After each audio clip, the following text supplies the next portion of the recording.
आपण पाहत आहात लोकसमीक्षा न्यूज नेटवर्क आणि या आहेत आजच्या सुपरफास्ट न्यूज।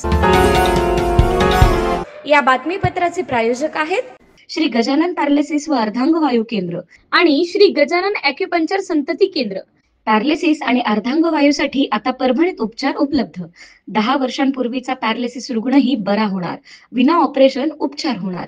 मणक्यांच्या उपचारात ऑपरेशनची गरज नाही। श्री गजानन पॅरालिसिस व अर्धांगवायू केंद्र। ॲक्युपंक्चर तज्ञ डॉक्टर PM जाधव करणार उपचार।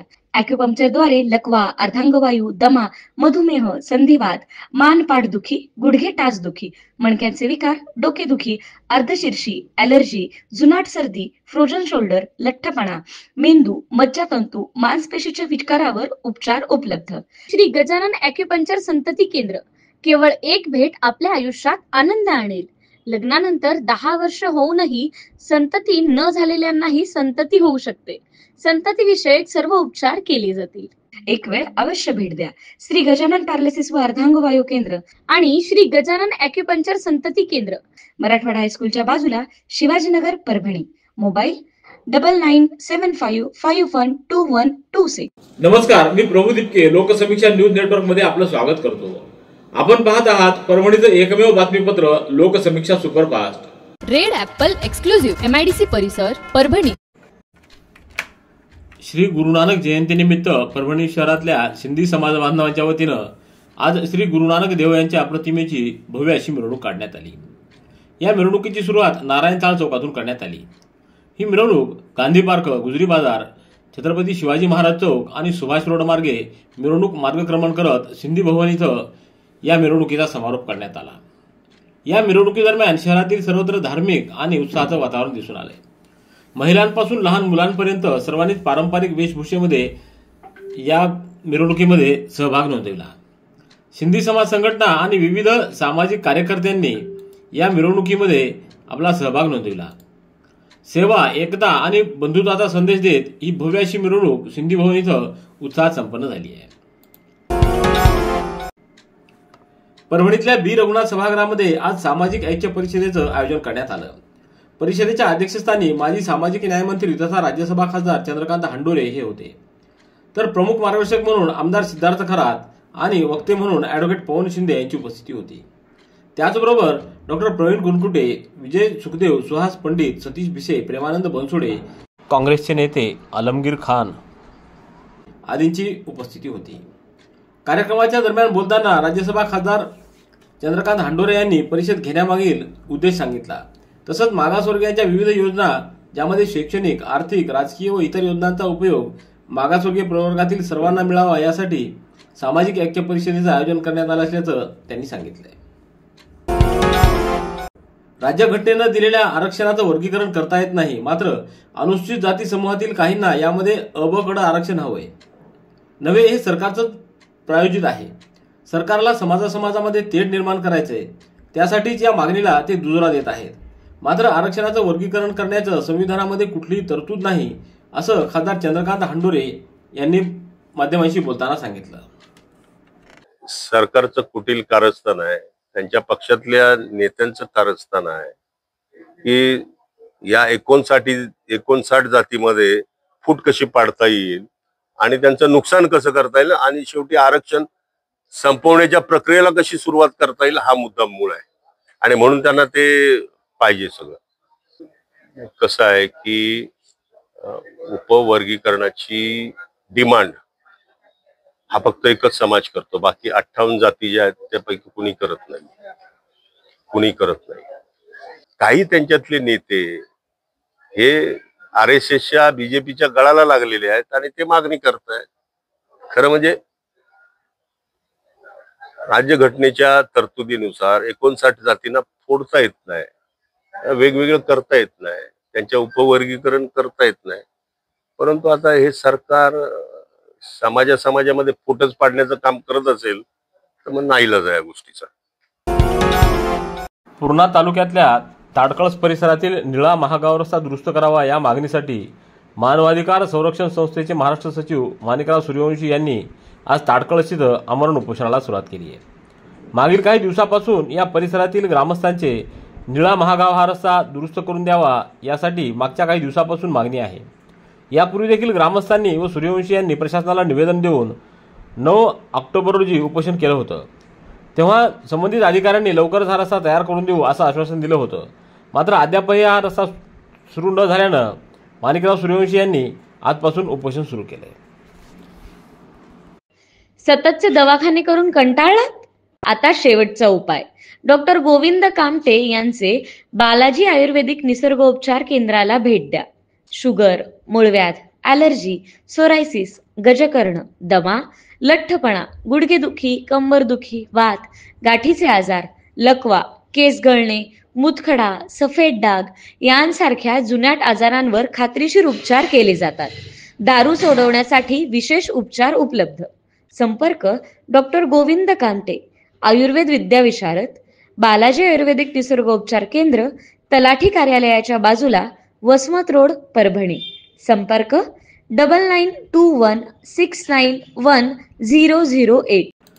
वृक्षारोपणाबरोबरच वृक्ष संवर्धनासाठी समाजाच्या सर्व स्तरातून पुढाकार घेणं ही काळाची गरज आहे, असं मत नवामोंढा पोलीस ठाण्याचे पोलीस निरीक्षक महादेव मांजरमकर यांनी व्यक्त केलंय। परभणीतील यश क्रीडा मंडळाच्या वतीनं आज श्री गुरुनानक देव यांच्या जयंतीनिमित्त सुपर मार्केट परिसरातल्या नवामोंढा पोलीस स्टेशन लगत वृक्षारोपण उपक्रम राबवण्यात आला। या ठिकाणी अनेक दिवसांपासून नागरिकांकडून कचरा टाकला जात असल्यानं परिसर अस्वच्छ झाला होता।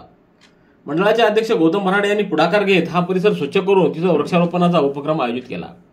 या कार्यक्रमाला प्रमुख अतिथी म्हणून पोलीस निरीक्षक मांजरमकर, DN दाभाडे, सोनू लाहोटी, अजय गव्हाणे, सुनील तुर्कमाने, राहुल घनसावंत आदींची उपस्थिती होती।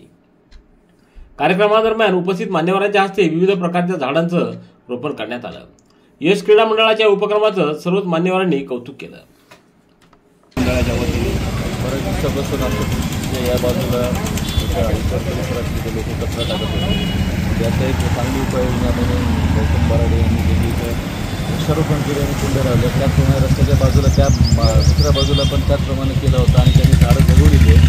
ही पण जगवण्याचा त्यांचा उपक्रम आहे आणि याचा आणखी फायदा आहे की या बाजूला कचरा होणार नाही, दुर्गंधीच असणार नाही, त्यामुळे आजूबाजूच्या लोकांचे परिसरातील लोकांचे आरोग्यही चांगले राहील आणि असा उपक्रम सर्वांनी करत राहावा, वृक्ष लावत राहावे, जेणेकरून आपला परिसर स्वच्छ राहील आणि त्याचप्रमाणे आपल्याला स्वच्छता येईल।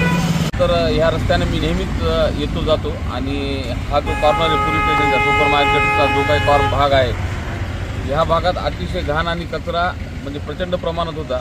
मनपाचं दुर्लक्षता आहेत, पण सध्या गौतम भाऊनं जे नवीन उपक्रम घेतले की स्वच्छता करून इथं जे झाडं लावलेली, कुंड्या वगैरे सुशोभीकरण जे काही केलेले आहे त्यांच्याबद्दल त्यांचे मनपूर्वक आभार मानतो। दुरुपमाने सर काय सांगाल? गौतमदादा भराडे हे एक सामाजिक कार्यकर्ते आहेत, राजकीय नेतृत्व आहेत, परंतु समाजातल्या अडीअडचणीवर दूर करण्याचं काम ते नेहमी करत असतात। त्यांच्या यश क्रीडा मंडळाच्या माध्यमातून त्यांचं काम चालू असतं। आज देखील आता इथं अत्यंत आनंद होता। या परिसरामध्ये जी घाण सध्या महानगरपालिकेची अवस्था प्रचंड दुर्दैवी अवस्था आहे, कारण महानगरपालिकेनं परभणी शहराला सगळं कचरामय करून टाकलेलं आहे। सर्वप्रथम त्या गोष्टीचा मी निषेध करतो आणि गौतमदादांनी हा जो उपक्रम हाती घेतला की ज्या ठिकाणी घाण आहे ती घाण काढून त्या ठिकाणी वृक्षारोपण करून लोकांना एक चांगला संदेश देण्याचं काम केलेलं आहे। महापालिकांना वस्तू व सेवा कर GST अनुदान द्यावं या मागणीसाठी परभणी शहर महापालिका अधिकारी कर्मचारी संघटना तसंच महाराष्ट्र राज्य नगरपालिका नगरपंचायत संवर्ग अधिकारी कर्मचारी संघटना यांनी मंगळवारपासून मुंबई इथं आझाद मैदानावर उपोषण सुरू केलं होतं। शासनाने या उपोषणाची दुसऱ्या दिवशी म्हणजेच बुधवारी दखल घेऊन याबाबत विशेष समिती स्थापन करण्यात आल्याची माहिती संघटनांना दिल्यानं संलग्न सर्व अधिकारी कर्मचारी संघटनांनी हे उपोषण स्थगित केलंय। या निर्णयामुळे परभणी शहर महापालिका अधिकारी कर्मचारी संघटनेच्या वतीनं व सर्व कर्मचारी बुधवारी दुपारी परभणीत आले। त्यानंतर महापालिका कार्यालय परिसरामध्ये या अधिकारी कर्मचाऱ्यांनी आनंदोत्सव साजरा केला। त्याचबरोबर कर्मचाऱ्यांनी महापालिका आयुक्तांचे देखील यावेळी आभार मानले आहेत। मधुमेहासारख्या आजाराच्या वाढत्या प्रादुर्भावामुळे सामान्य लोकांना परवडणाऱ्या आणि तत्काळ उपचार सुविधा उपलब्ध करून देण्याच्या दृष्टीनं आमदार डॉक्टर राहुल पाटील यांच्या RP हॉस्पिटलमध्ये अत्याधुनिक डायबेटीस स्पेशल क्लिनिकचं हॉस्पिटलचे अधिष्ठाता डॉक्टर प्रमोद शिंदे यांच्या हस्ते उद्घाटन करण्यात आलं। यावेळी वैद्यकीय अधीक्षक डॉक्टर अमीर तडवी, मधुमेह तज्ञ Rajvardhan Deshmukh, doctor Shahaji Bodke, doctor Santosh Sarkar, doctor Salim Tamboli, doctor Daithankar, pathology लॅबमध्ये ज्ञानेश्वर इक्कर, मुकुंद हलकरे, महेश भाग्यवान, अंकुश मस्के, स्वप्नील बोर्डे, अतुल लोंडे आदींची उपस्थिती होती।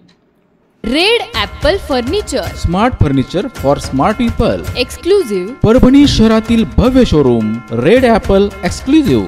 भारतातील स्मार्ट फर्निचर ब्रँड आता आपल्या परभणी शहरामध्ये. हो, आता आपल्या परभणी शहरामध्ये. या अंतर्गत ऑफिस, बेडरूम, डायनिंग, लिव्हिंग इत्यादी प्रकारचे फर्निचर आपणास मिळेल. Bedroom set, bed, dressing table, sofa set, कपाट, डायनिंग टेबल टीपॉय आणि स्टील फर्निचर इत्यादी सर्व प्रकारचे फर्निचर तेही आकर्षक किमतीमध्ये उपलब्ध आहे. एक वेळ अवश्य भेट द्या. रेड ॲपल फर्निचर, MIDC परिसर, भारतीय स्टेट बँकेच्या जवळ, परभणी. परभणी तालुक्यातल्या सावंगी खुर्द येथील ग्रामस्थांनी शेतकऱ्यांनी रस्त्यावरील अतिक्रमणामुळे उद्भवलेल्या अडचणीच्या निषेधार्थ आज पूर्णा नदीपात्रामध्ये जलसमाधी आंदोलन करून प्रशासनाचं लक्ष वेधलं. गावातील बहुतांश शेतकरी व ग्रामस्थ शेतीसाठी या रस्त्यावरून ये जा करतात. मात्र या रस्त्यावर झालेलं अतिक्रमण आणि अरुंद मार्गामुळे शेतकऱ्यांना वाहतुकीत मोठ्या अडचणींना सामोरं जावं लागते. या समस्येबाबत ग्रामस्थांनी परभणी तहसील कार्यालयात लेखी निवेदन सादर करून तातडीनं अतिक्रमण हटवण्याची मागणी केली होती. त्यानंतर महसूल अधिकारी, ग्रामसेवक आणि पंचायत समितीच्या अधिकाऱ्यांनी स्थळ पाहणी करून पंचनामे केले. प्रत्यक्षात अतिक्रमणावरील कारवाई मात्र करण्यात आली नाही. त्यामुळे संतप्त ग्रामस्थांनी जलसमाधी आंदोलनाचा इशारा दिला होता. त्यानुसार बुधवारी मोठ्या संख्येनं ग्रामस्थांनी शेतकरी पूर्णा नदीपात्रात उतरून आंदोलनामध्ये सहभागी झाले. तहसील प्रशासनानं ग्रामस्थांशी चर्चा केली. तसंच मातोश्री पांदन रस्ता योजनेअंतर्गत सुमारे 4.5 किलोमीटर लांबीचा रस्ता मंजूर झालाय. मात्र काही शेतकऱ्यांनी अडथळा निर्माण केल्यानं काम ठप्प झाले. सर्व अडथळे दूर करण्याची प्रक्रिया लवकरच सुरू केली जाईल असं आश्वासन तहसीलदार डॉक्टर संदीप राजापुरे यांनी दिले. परभणी शहरातल्या स्टेशन रस्त्यावरील श्री गोविंदसिंह नगरमधील श्री गुरुद्वारा साहेबजी इथं गुरु नानक देव यांची 556वी जयंती आज मोठ्या उत्साहात साजरी करण्यात आली. यावेळी सर्व शिकलगीर समाज बांधव मोठ्या संख्येने उपस्थित होते. यावेळी सर्व देशवासियांना शुभेच्छा देण्यात आल्या. तर जयंतीनिमित्त सर्वांना अल्पोपहाराचं आयोजन देखील शिकलगार समाजाच्या वतीनं करण्यात आलं होतं. रेल्वे प्रवासादरम्यान अज्ञात चोरट्यानं महिला रेल्वे प्रवासी असलेल्या आसनावर खिडकीतून हात घालून महिलेच्या गळ्यातील सोन्याचं गंठण लंपास केल्याची घटना मानोत रोड रेल्वे स्थानकादरम्यान रविवारी रात्री 8:30 वाजच्या सुमाराला उघडकीस आली. या प्रकरणी सोमवारी लोहमार्ग पोलिसांमध्ये अज्ञात चोरट्यावर गुन्हा दाखल करण्यात आलाय. श्रद्धा कापसे या महिला रेल्वे प्रवाशांनी याबाबतची तक्रार दिली. फिर्यादी या त्यांची आई आणि मुलांसह रेल्वेनं परभणी ते छत्रपती संभाजीनगर असा प्रवास करत होत्या. मानोत रोड इथं रेल्वे आल्यानंतर फिर्यादी फोनवर नातेवाईकांशी बोलत असताना मानोत रोड येथून रेल्वे सुटली. याच दरम्यान चोरट्यानं खिडकीतून हात घालत महिलेच्या गळ्यातील 25 ग्रॅम वजनाचे 2.5 लाख रुपये किमतीचे सोन्याचे गंठण लंपास केले. या प्रकरणी लोहमार्ग पोलिसांमध्ये अज्ञात चोरट्यावर गुन्हा नोंदवण्यात आलाय. वंदे मातरम शताब्दी महोत्सव यशस्वी करण्यासाठी प्रत्येक नागरिकांनं या उपक्रमात व सामूहिक वंदे मातरम गायन कार्यक्रमामध्ये येत्या 7 नोव्हेंबर रोजी सहभागी व्हावं असं आवाहन तहसीलदार माधवराव बोथीकर यांनी केलं. कृषीभूषण ॲडव्होकेट गंगाधर पवार औद्योगिक प्रशिक्षण संस्थेतील तहसीलदार माधव बोथीकर यांच्या अध्यक्षतेखाली बैठक संपन्न झाली.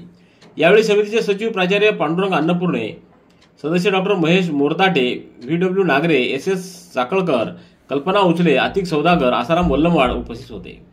7 नोव्हेंबरला सकाळी 9:30 वाजता तालुका क्रीडा संकुल मैदानावर आयोजित कार्यक्रमाला तालुक्यातील विद्यार्थी, शिक्षण क्षेत्रातील व्यक्तींसह नागरिकांनी सहभागी व्हावं असं आवाहन प्राचार्य अन्नपूर्णे यांनी केलं. यावेळी वंदे मातरम गीत सार्ध शताब्दी महोत्सव कार्यक्रमामध्ये 5,000 विद्यार्थी व नागरिक उपस्थित राहतील असा अंदाज वर्तवण्यात आलाय. परभणीच्या वसंतराव नाईक मराठवाडा कृषी विद्यापीठातील सेंद्रिय शेती संशोधन आणि प्रशिक्षण केंद्र तथा शेकरू फाउंडेशन यांच्या संयुक्त विद्यमानं आयोजित सेंद्रिय व नैसर्गिक शेती प्रशिक्षण व संवाद मालिका अंतर्गत रब्बी पिकातील अन्नद्रव्य व्यवस्थापन या विषयावर 4 नोव्हेंबर रोजी ऑनलाईन पद्धतीनं कार्यक्रम संपन्न झाला. हा कार्यक्रम विद्यापीठाचे कुलगुरू डॉक्टर इंद्रमणी यांच्या प्रेरणेतून आणि संशोधन संचालक डॉक्टर खिजर बेग यांच्या मार्गदर्शनाखाली पार पडला. कार्यक्रमासाठी सेंद्रिय शेती प्रकल्प केंद्राचे प्रमुख डॉक्टर आनंद गोरे यांनी पुढाकार घेतला. या कार्यक्रमात मृदशास्त्र विभागाचे प्रमुख व प्रमुख मार्गदर्शक डॉक्टर हरिहर कौसडीकर आणि डॉक्टर पपिता गोरखडे यांचा सहभाग होता.